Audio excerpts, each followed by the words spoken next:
Welcome back, Legion. Today I want to talk to you guys about pre-season training and what a good pre-season program should look like.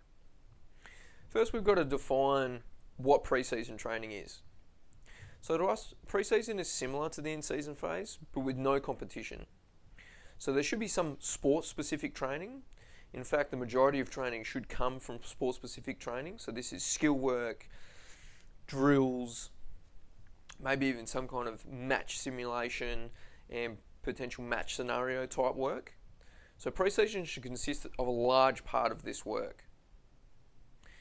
So the priority is to stay on the track and do as much team training or sport-specific training as possible. That obviously allows you to recover in between as well. If you can do it every day, then that's great. But a lot of the time, team training can be so intense that we need to have breaks in between. We can obviously do skills training at different levels as well. So we can have a couple of high days where the training is really intense, and we can have some low days where the training is maybe less intense, where we're doing maybe more static type skill work, working on the kind of the fine motor stuff, the small hand-eye coordination stuff. Now, from a strength and conditioning point of view, I believe our purpose is just to complement the sport-specific training. It's not to take it over. So realistically, we're just using conditioning as a way to top up and overload the work that we're doing in our sport-specific training. There's only so much fitness that we're going to get from our sport-specific training, which is great, and it should be the majority of our fitness work. But there is this last little bit, in particular the very high intensity component, that sometimes we get in competition, but we don't always get in training.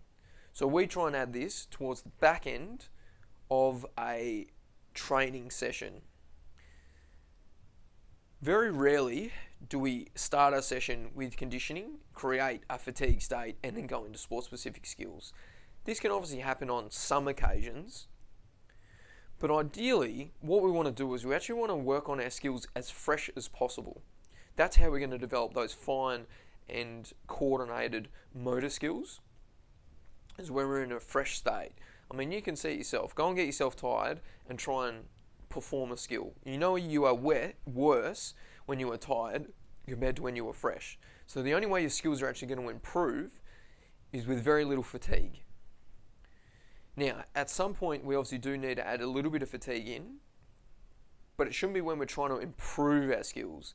That fatigue might come in to create an overload and to see what happens to the skills when we do get tired.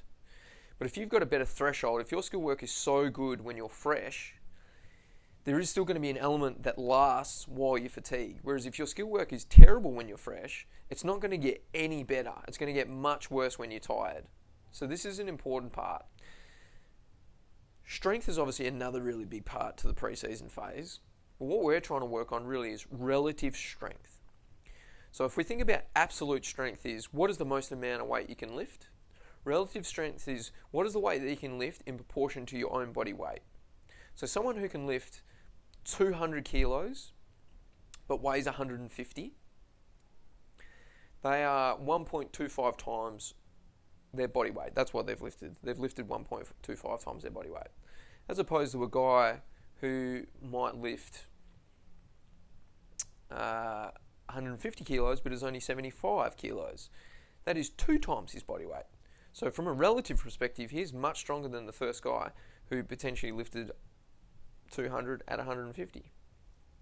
Relative strength also has a fair bit of backing in the research, suggesting that this is actually one of the key areas and indicators for injury prevention. The better the relative strength, the less likely the athlete is to get injured.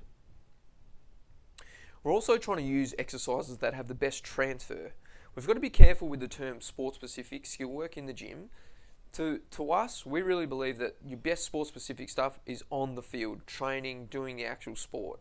And in the gym, we're just trying to create transfer, so exercises that might transfer really well onto the field. And there's definitely some more than others.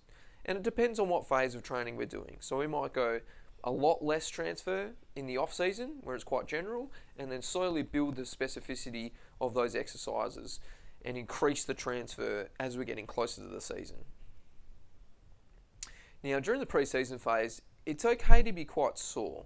It's okay to have a little bit of muscle soreness and DOMS, without being injured. Really, we're not preparing for a competition, so this muscle soreness is okay, as long as we're recovering well from it. The idea is to create a little bit of overload during this period. So really the goal of pre-season is so you can tolerate the continuous competition from a seasonal point of view. Sometimes winning and losing is about just outlasting your competition. It's your best performance at a given moment. And if you've had a really good pre-season and you've built up this tolerance to some training load and this competitive kind of tolerance to your sport, then when it comes to the pointy end of the season or even the competition phase, you're going to be well and truly prepared for that. Alright guys, hopefully that's helped. Cheers.